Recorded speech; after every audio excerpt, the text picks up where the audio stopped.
the night before we opened, I remember putting the cabinets together that the supplements sat on, getting them mounted to the wall. My contractor, Jack, was with me until midnight, and I didn't finish getting everything done until 3 a.m. So finished up, went slept in the truck, got up the next morning, went to work. That's just kind of an idiom of how entrepreneurship is. That as a whole, and then how you've built your brands and reputation as a business person and business leader in the community. So kudos to you for that. But a lot of times when people reach success, or at least a certain level of success, financially, they get soft. That foot gets off the gas. Yeah. And that's one of the things, going back to not resting on the things that you've done or, success that you have had. If you start sitting there and paying attention to, like, I have a good business, and, I live in a nice place, and I drive a nice car, things are good, and I'm comfortable. You can start to take that foot off the gas. Yeah. That's when you become soft. All that's very important, but I also physically don't want to get soft. Yeah. Mentally. And I look at that from my daughter's perspective. 100%. I always need her to look at me as a warrior, as a strong male, because, she's going to go out in the world and she's going to find a man. And he needs to exude some resemblance of me. Sure. So I need to live up to what I want for her. If I ain't enough to get you out of bed and go to the gym, and I don't know what is.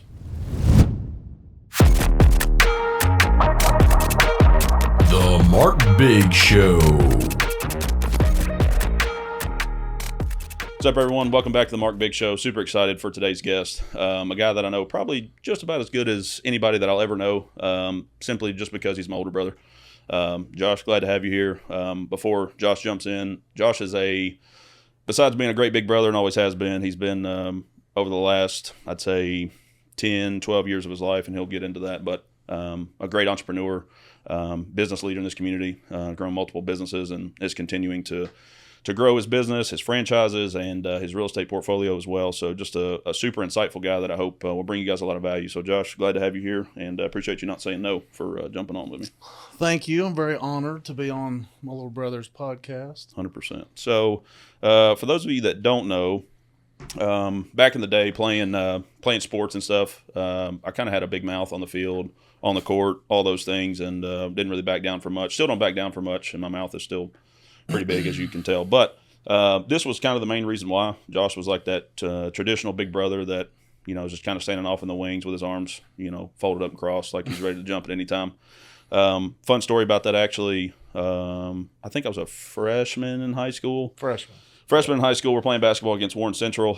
Shout out George Fant, one of the big freshmen on the other team at the time. Student sections going back and forth, just a rowdy game, district game, fun times, all that stuff.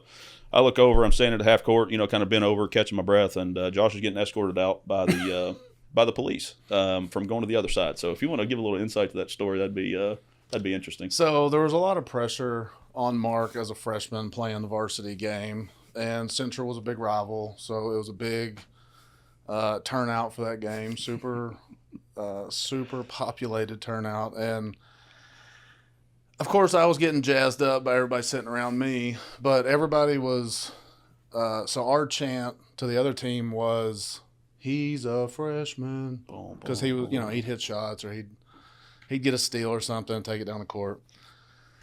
So he missed a shot or something, as anybody does. So they started chanting it back. Okay, so everybody around me is like, "Are you going to take that?" So jazzing the boys up over there. I didn't.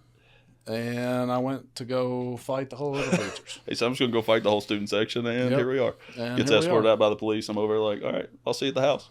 But nobody messes with my brothers, and that's always been that way. Period, end of story. And honestly, it's still that way. Before I learned that fight. That's it. And now it'd really be a problem. It'd be real. I could probably take the whole student section now. And we'll get into that too. Is one of the main things that I think is very interesting about you being as athletic as you are. Anybody that knows you well enough knows that you're a phenomenal athlete as well. Always have been. Football coaches were, calling mom and dad while you were in school, like, "Hey, what do we got to do to get him to play football?" Blah blah blah. You played middle school basketball. Ended up not playing in high school, which is kind of one of the things I'd love for you to kind of hit on here in a minute. But just understanding the difference in, playing these team sports versus doing things that are what you would call individual sports. Like you were a phenomenal bodybuilder, You train in Muay Thai and fighting MMA style now, which is obviously not a team sport, it's a singular thing. Yeah. So I'm interested to kind of pick your brain and peel that back a little bit as to why that is kind of your route that you've taken versus maybe some team sports. Because personally, just from a selfish opinion, you'd have been a phenomenal tight end. You'd have been a phenomenal, probably a 4 in basketball. Your length, being able to jump and move and shoot, all those things.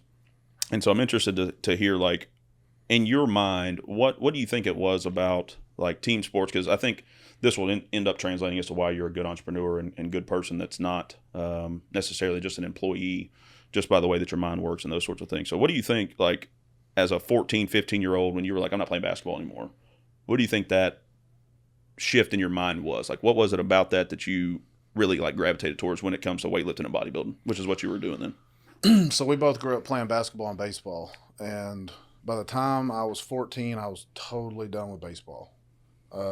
We'd played since we were 5, summer ball, fall ball, and then my first job, if you remember, was scorekeeping baseball games. Yep. So at 13, 14, I was scorekeeping 12 hours a day on Saturday. Yep. Right? So and a couple nights throughout the week, the 6 and 7:30 games or so whatever. I was just so unbelievably burnt out with baseball. Basketball, I still had a passion for. I still like playing basketball. Just I don't have the time to, but I love basketball. And the main reason I quit was because the new coach that you played under, shout out Coach Malone, you suck. But he didn't last long. He lasted my 4 years. From freshman to senior year is what he was the coach. So I literally didn't go out that year just for him. What do you think it was about his style or his demeanor or whatever it was that just was so off-putting to you? So I'll be very frank about it. I went all summer to conditioning, which was voluntary, right? Conditioning ain't playing ball; it's running. It's running. Yep. So all you're doing is going after and running, right? So, and I had lost 60 pounds.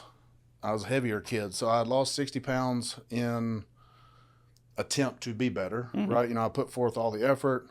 I would go after every time that we had conditioning.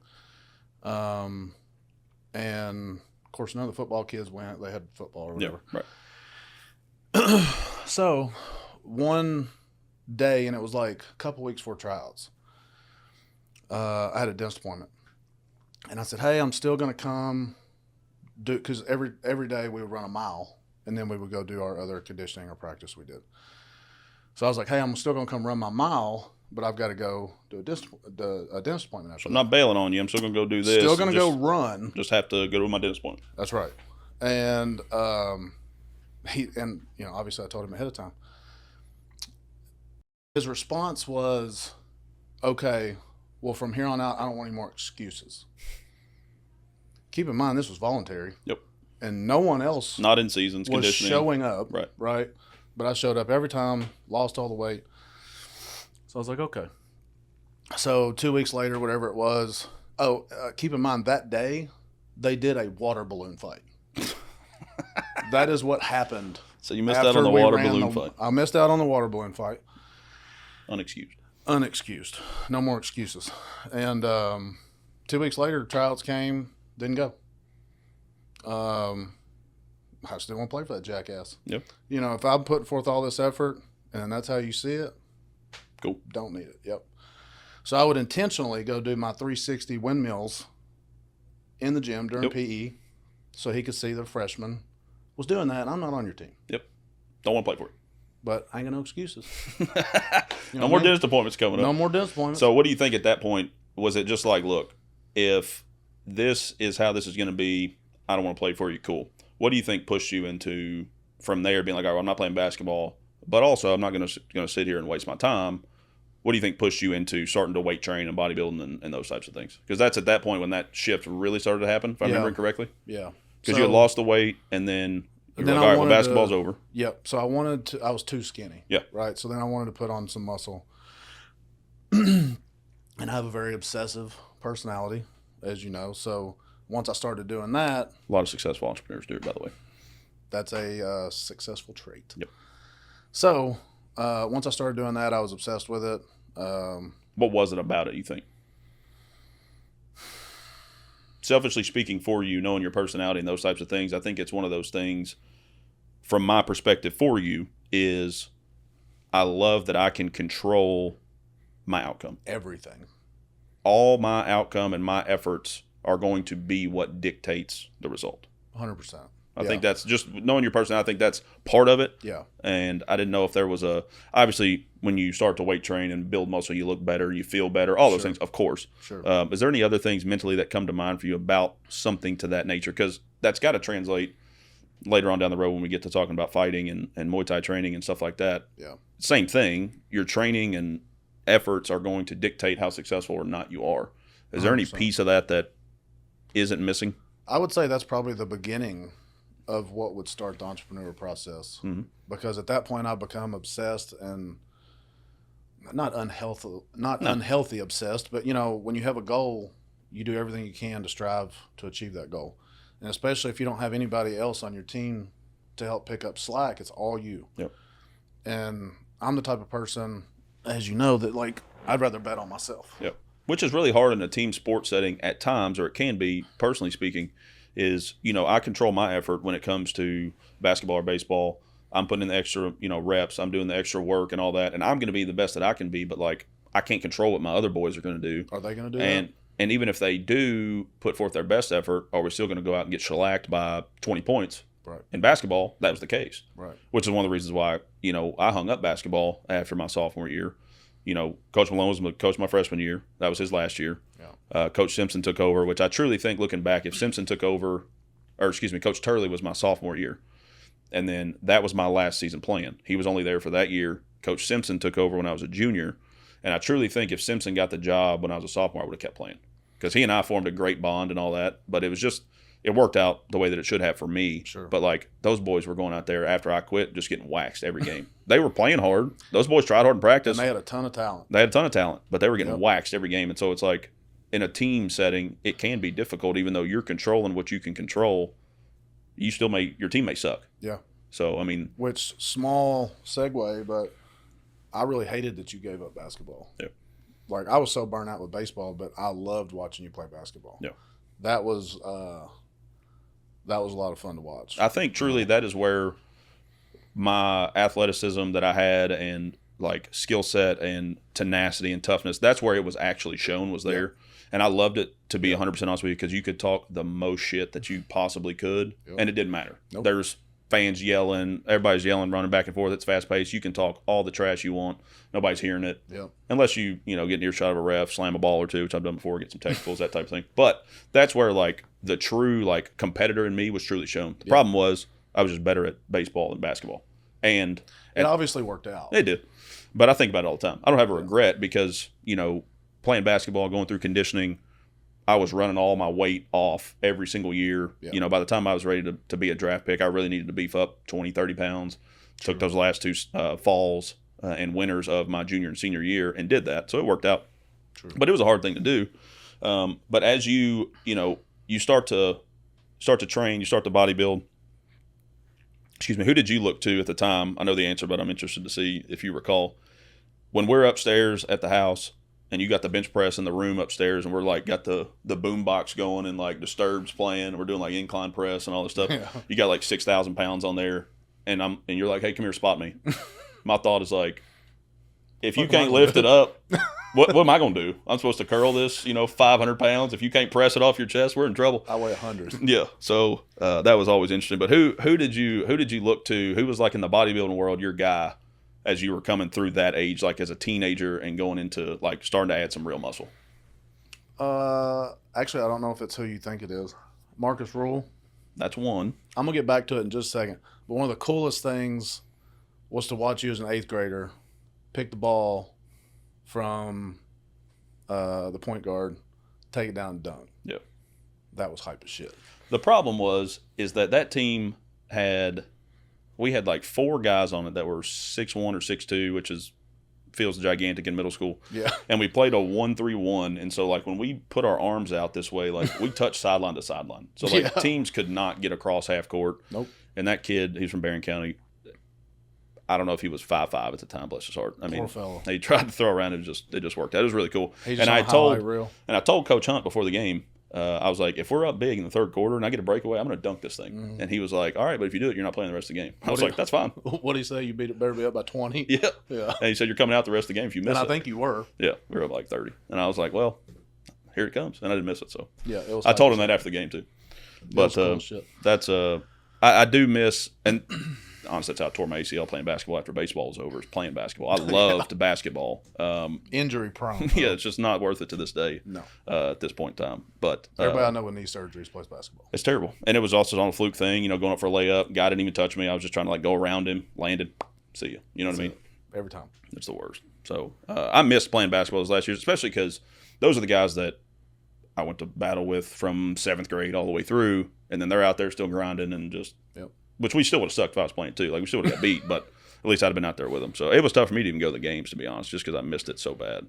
But anyways, so we got Marcus Rule, and who's the other one? Ronnie Coleman probably, Come on, or Jay Cutler. Jay Cutler. There, I know okay. that's the one you was Yep, looking for. that's what I was looking for. Jay Cutler, for prime example, is one of the Ronnie Coleman too, to an extent, but they both made careers out of it. Yep. They were kind of the last couple guys to make a name for themselves and then to prosper off of that. If you're a bodybuilder today, It's tough. you don't make any money. Yeah.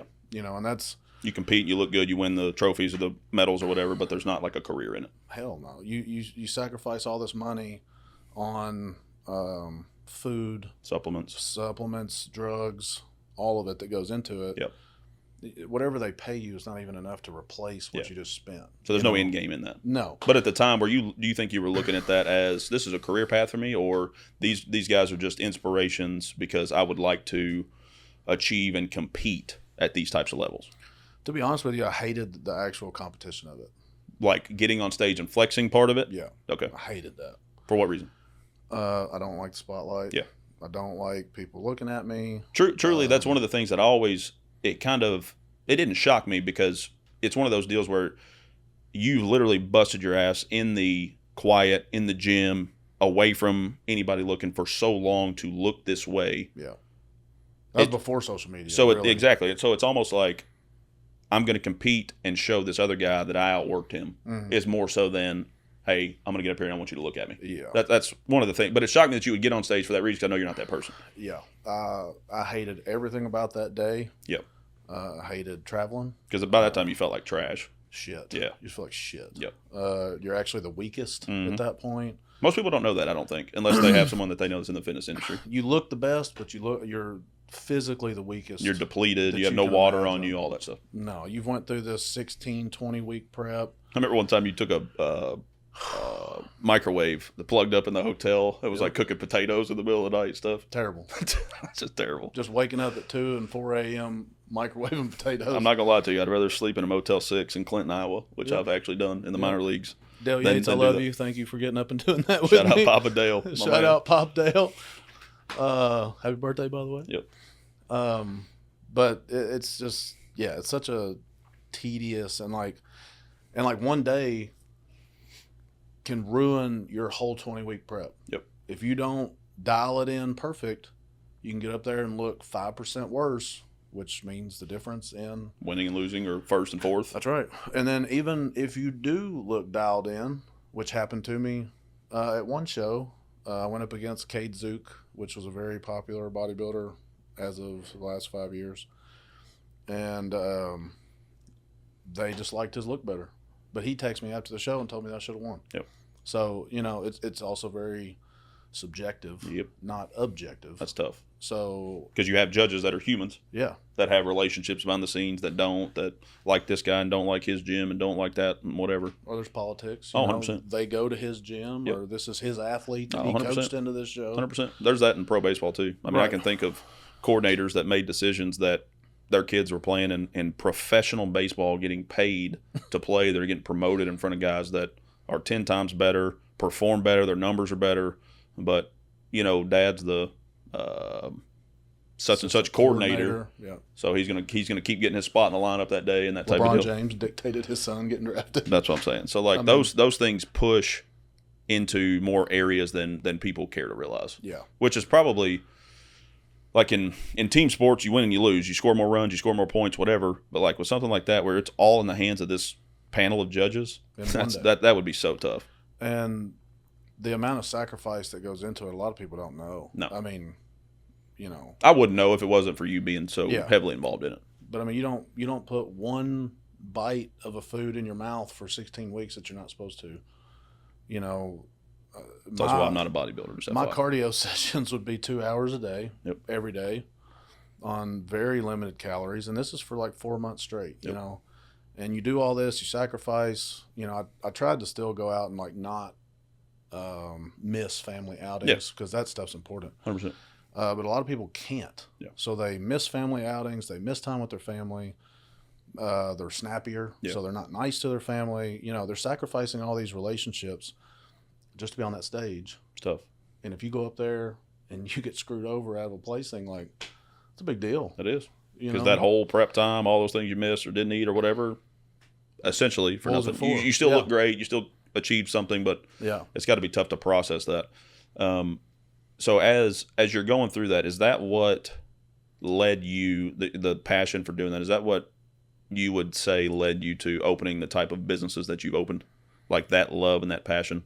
Because when you first started before the gym, you started Fuel Nutrition. So walk us through that. Like, what led you to do that? Because at the time, when that business opened, were you still running the Little Debbie route at that time? So actually, run me through that timeline. We opened Fuel Nutrition I opened it with a different partner. Mm-hmm. And 2017, correct? 17. And that was a big risk. You know, a lot of people, and at the time I did too, a lot of people wonder, how are you supposed to open a business without all this money? Mm-hmm. And I mean, I was very responsible with my money always. One of the things that I've told a ton of people, and I'll say this in this setting too, there are few people that I know, and I can't think of any, to be 100% honest with you, it's not just because you're sitting here. There's no one that comes to mind in my entire life and dealing with that can save money the way that you can. And you've always been able to. So that's one of the things about you that I truly respect, because no penny that you've earned, number one, hasn't been earned, and then number two, hasn't carefully been thought about and saved and put in the right spot. Yeah, so when I was 23, I had just turned 23. I was saving for my first home. Mm-hmm. Blakely was about to be born. Mm-hmm. And her birthday's next week, by the way. Love you, babe. 12, baby. So I had to save $30,000. And I did it in less than a year. So and at that point in time, what were you doing work-wise? You didn't own the business then? I did have Little Debbie. Yeah, Little Debbie. So okay. I was running the route for Little Debbie. Yep. But you weren't making $8 million a year and doing all this crazy stuff. I still don't do that. I know, but I'm just saying, you save that money just on a normal person's wage. On a normal basically. person's salary. Yep. Yes. So I So it saved can that be money. I paid my bills. But once again, obsessive personality. I don't need material things. That's never been a driving factor for me. But I got obsessed with looking at the bank account and seeing it grow. For sure. So every week, you know, how much can I add to that? How much can I save? How much can I save? That becomes the next target. Yes. So I knew I had to do it by this date because they were already, you know, building the house. And do you think your mind operates better with a date like that in mind, or just like a goal itself? Like you had a dollar amount. Does the date help you, or is it just like I need this amount? I think the goal is what matters. Yeah. Because everybody's wired differently. Yeah. Because I don't need the timeline, frankly. However, either. If I'm getting closer to it, I perform better. I push harder. Yeah. Yeah, for sure. So if I need it by a certain date, you just figure out a way to make that shit happen. Yeah. So I did that. That was my first, like, big boy savings. I made a goal. I hit it. Bought my first home. Did you think you internalized that at that time? Like, I did this. I got a new, not necessarily a newfound confidence, but like, this is a different realm of achievement, accomplishment. Did you think you internalized that at that point, or not really? I don't think I ever internalized that. Yeah.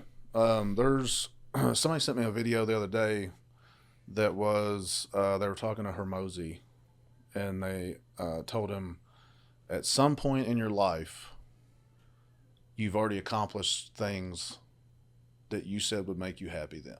Mm-hmm. So, like, do you ever stop and reflect on that?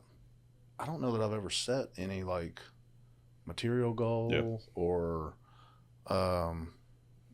really any income goal. No. Yeah. I mean, I guess to be a millionaire was a milestone. Yeah.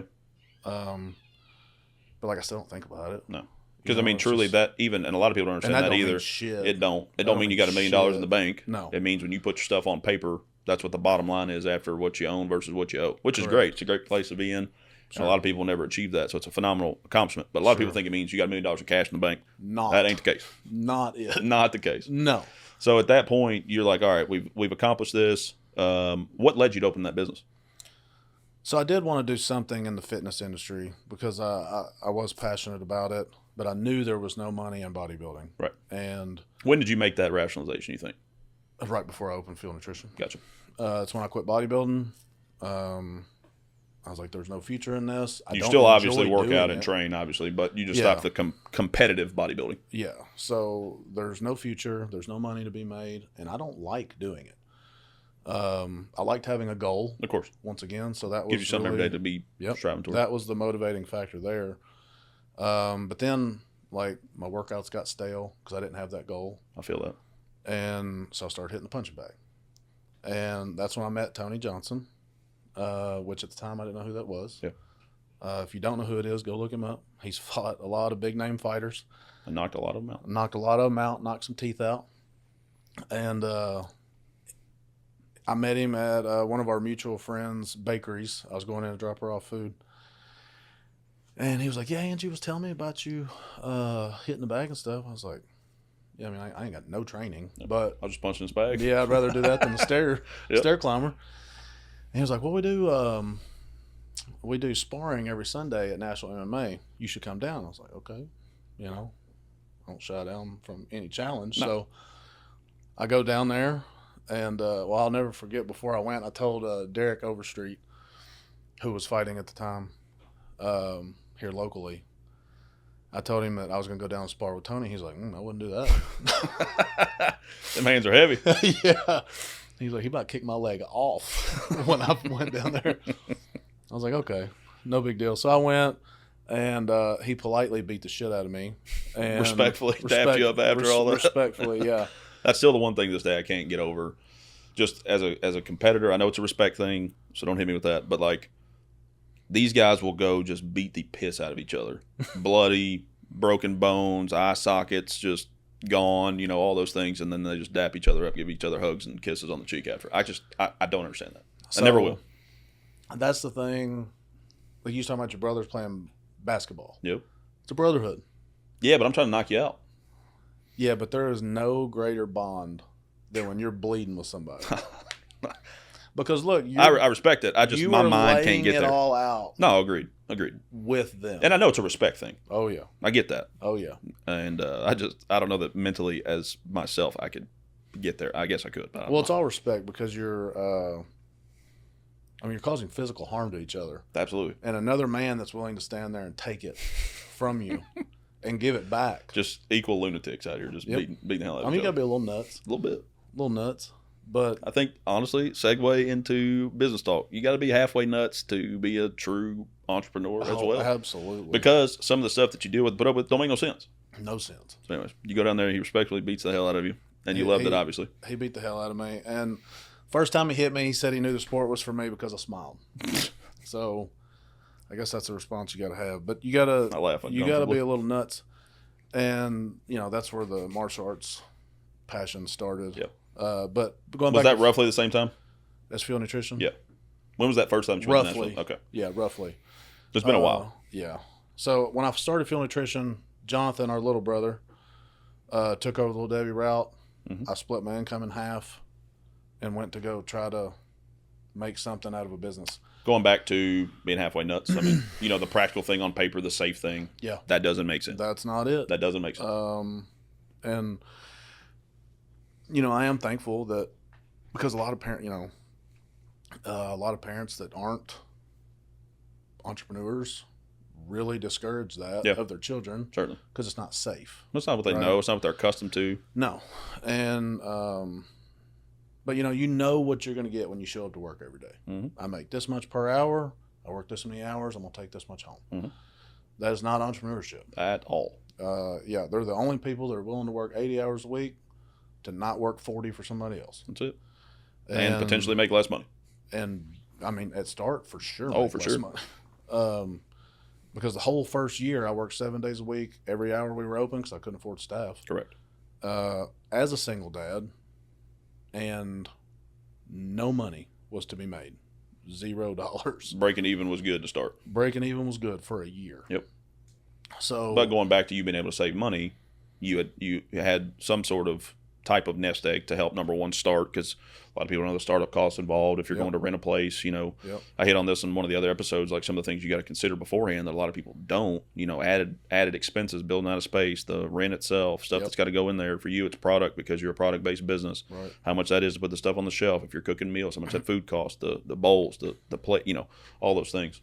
And you don't think about not only all that, and a lot of times you undervalue how much you're gonna spend. Yeah, you really do. On a build out. I mean, I'm guilty of that too. Just for our gym that we renovated, which a gym is basically an open area for the most part.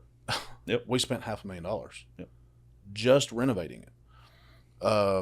Obviously, Fuel Nutrition I did way cheaper because I didn't have any capital. But still money.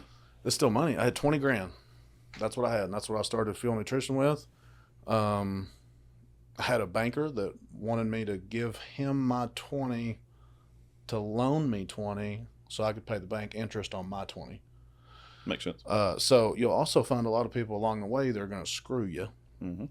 I went through 2 or 3 POS processors before I found one that wasn't just screwing me on fees and charges and card processing fees and those are the things that you really don't. There's so many things that you don't know how they're going to play out or what to do to course correct until you're just right in the middle of it and you just realize this is wrong. I got to fix it. Or it's costing me too much money or I broke it or whatever, and then you got to course correct from there. Yeah. You can't plan for those things. And that's all entrepreneurship is. Period. Is putting out fires. Yep. Fixing problems. That's it.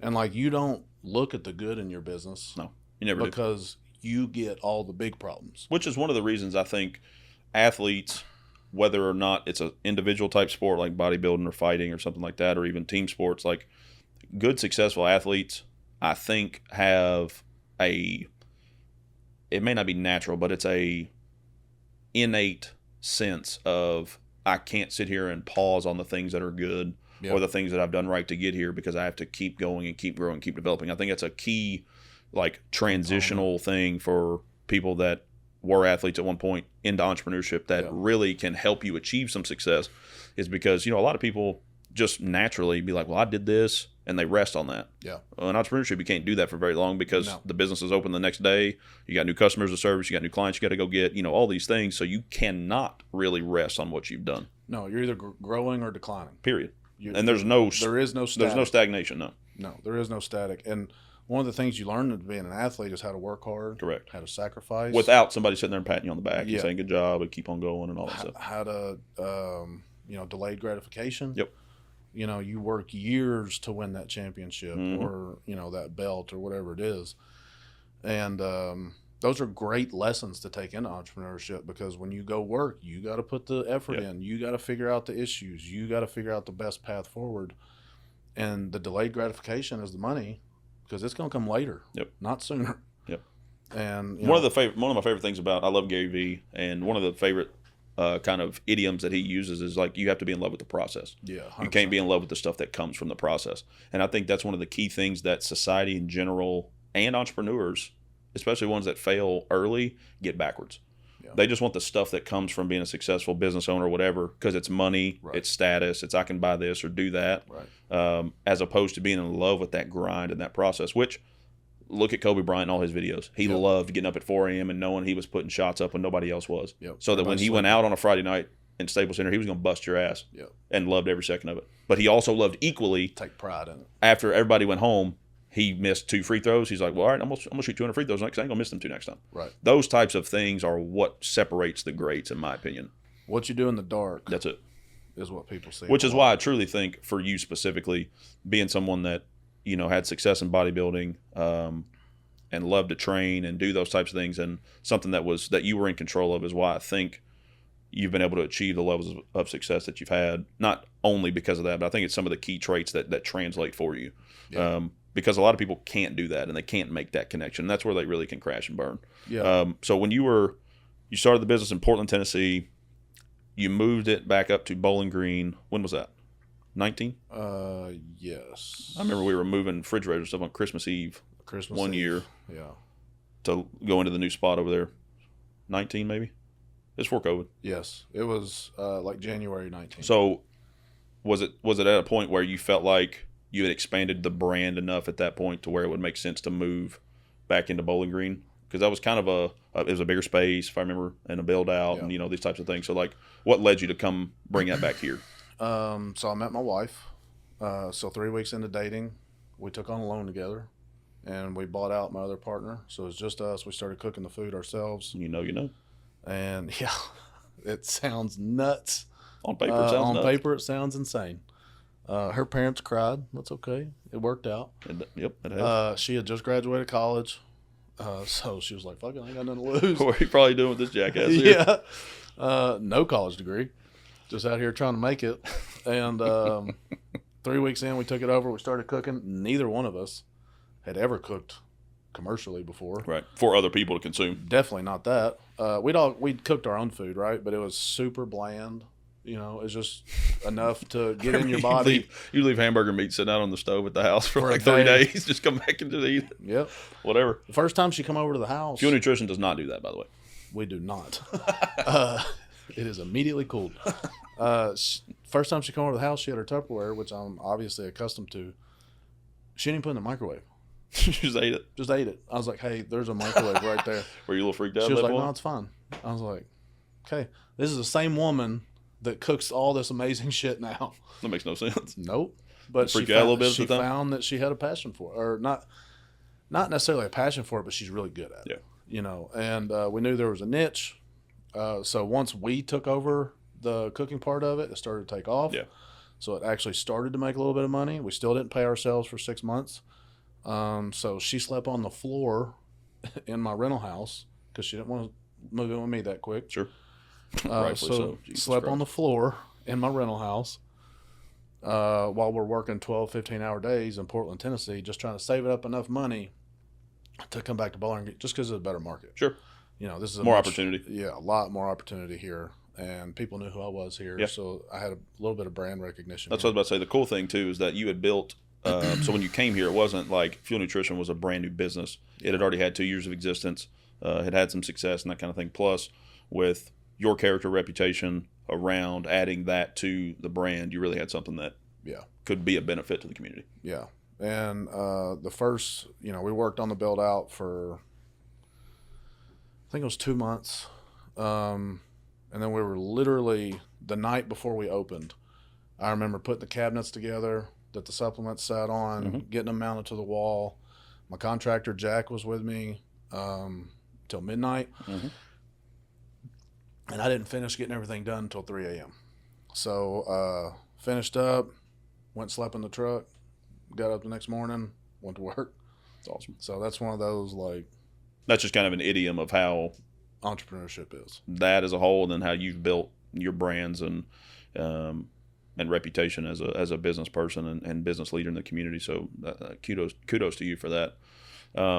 As that's going along, you guys are growing, you're developing, continuing to expand your brand, your reach. One of the things I think is really cool is how many connections you've made throughout your business career with doing deliveries, because you still service a lot of those markets in northern Tennessee, down in Nashville, and those types of things. I think it's really neat, and another, I think, segue of business success is being able to network with people. And one of the things that I've told a lot of people this before about you specifically when they ask, because a lot of people, they know you very well. They may not know me, so they'll ask you about me and vice versa. A lot of people know me really well, may not know you. So they ask questions and this, that, and the other, just being curious.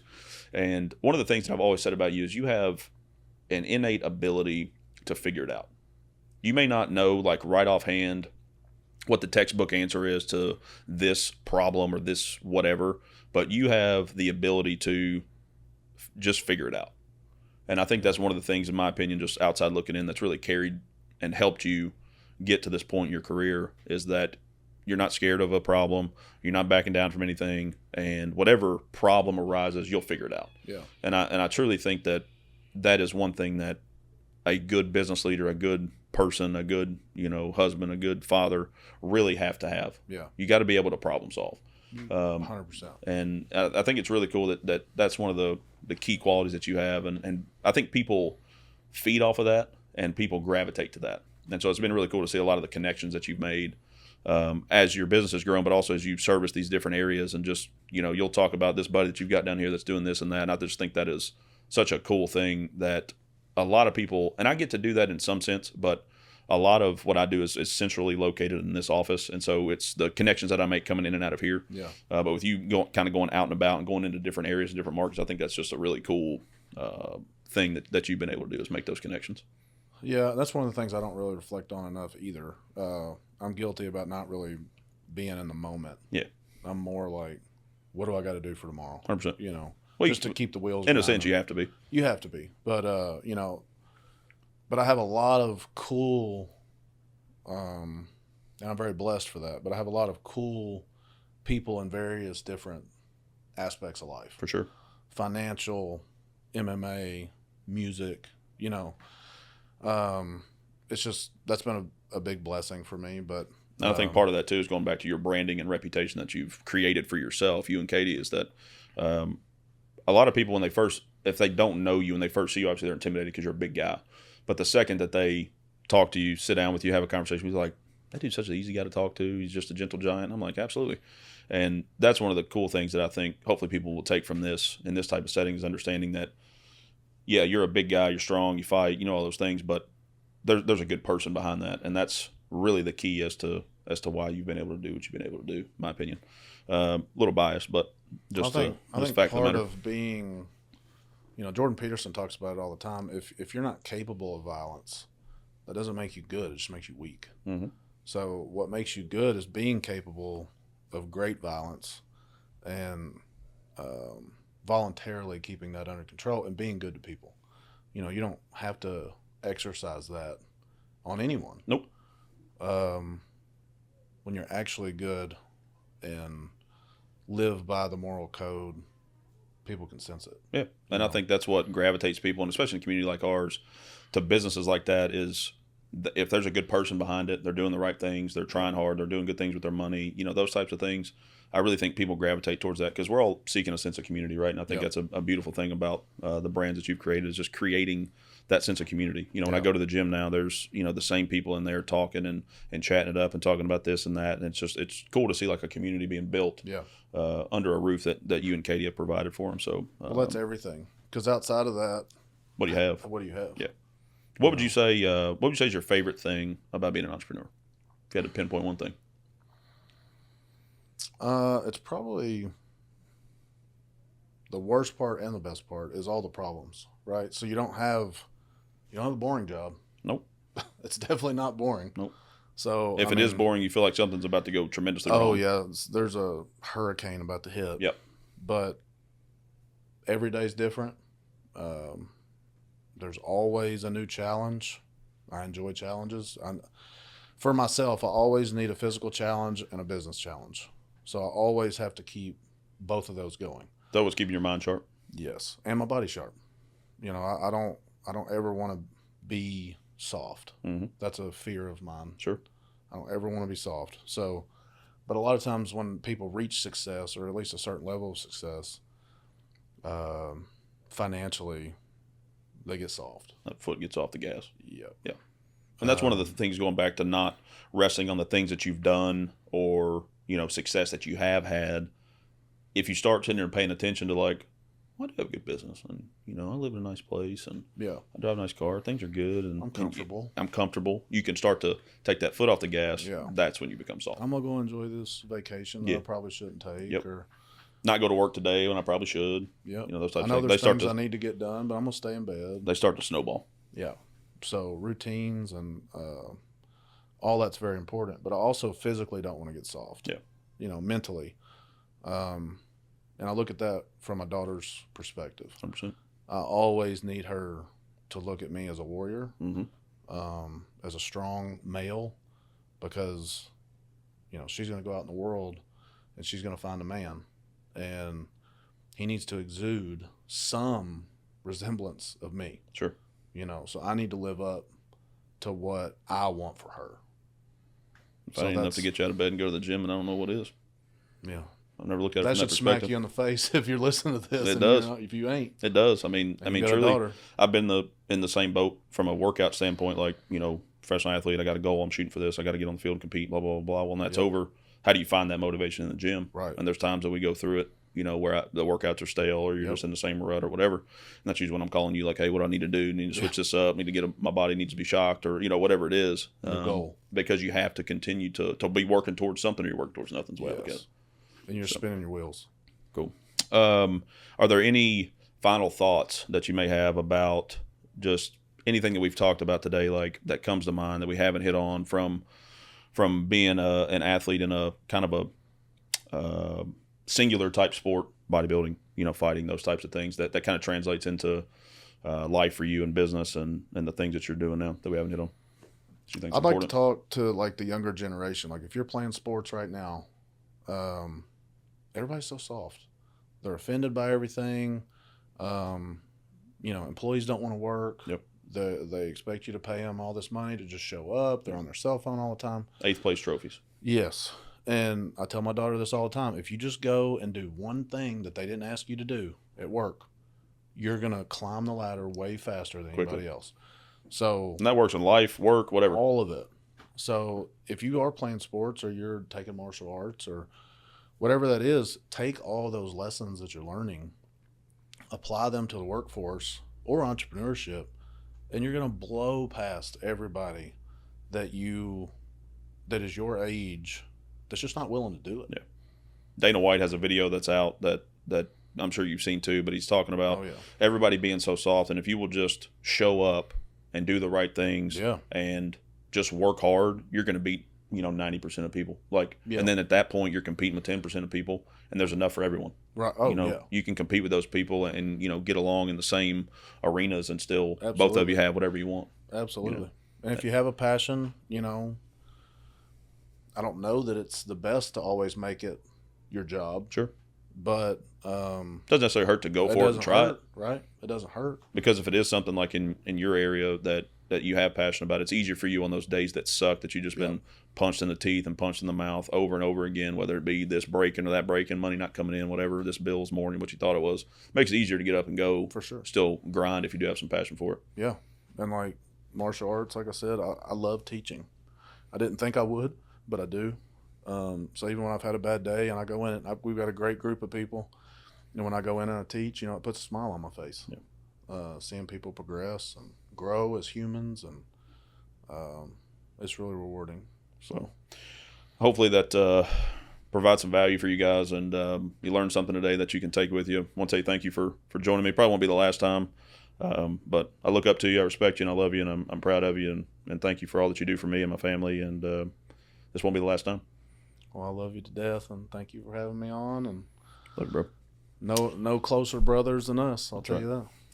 Thank you guys for tuning in. Hope you enjoyed this episode. Learn something, take it with you. We'll see you soon.